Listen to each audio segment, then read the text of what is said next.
Hello बच्चों, so the question is based on the compound of group 15 element, the correct statement is and are.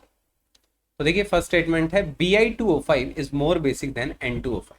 तो चलिए देखते हैं कि Bi2O5 और N2O5 में क्या डिफरेंस है। तो देखिए Bi2O5 जो है एक मेटल ऑक्साइड, ठीक है, मेटल ऑक्साइड, और N2O5 एक नॉन मेटल ऑक्साइड, ठीक है।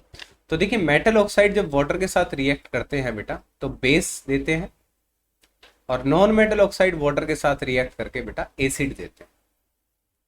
सो हेंस B2O5 एक बेसिक ऑक्साइड हो गया और N2O5 एक एसिडिक ऑक्साइड हो गया। तो फर्स्ट स्टेटमेंट बिल्कुल सही हो जाएगी कि Bi2O5 is more basic than N2O5.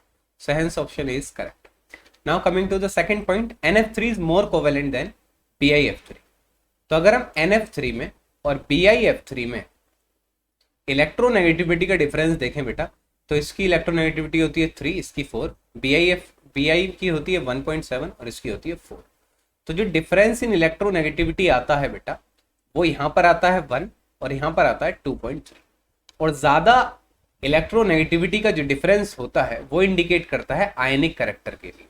तो ये ज़्यादा आयनिक हो जाएगा और ये ज़्यादा कोवेलेंट हो जाएगा, ठीक है. So hence NF3 is more covalent than BiF3, so option B is the correct answer. Next देखते हैं PH3 boils at lower temperature than NH3. बिल्कुल सही बात है कि देखिए जो NH3 है उसके अंदर क्या होता है, अमोनिया के अंदर इंटरमोलिकुलर हाइड्रोजन बॉन्डिंग होती है, और इंटरमोलिकुलर हाइड्रोजन बॉन्डिंग की वजह से क्या होता है कि बॉइलिंग पॉइंट जो है, boiling point increase due to H bond.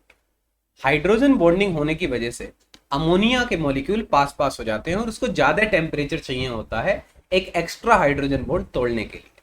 Hence NH3 boils at higher temperature and PH3 boils at lower temperature as there is no hydrogen bonding in PH3. So hence PH3 boils at lower temperature. It is also a correct statement. So option C is also the correct answer.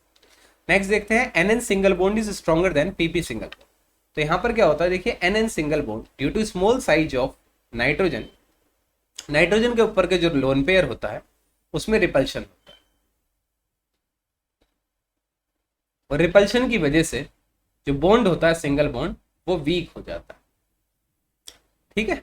जबकि phosphorus में ऐसा repulsion नहीं होता क्योंकि phosphorus का size जो है वो बड़ा होता है, तो रिपल्शन इसमें नहीं होता है और इसकी जो बॉन्ड स्ट्रेंथ होती है वो स्ट्रॉन्ग होता है. So NN single bond is not stronger, weaker than PP bond. So hence it is a incorrect statement. So hence option A, B, C are the correct answer. And I hope the concept is very much clear to you. Thank you and best of luck.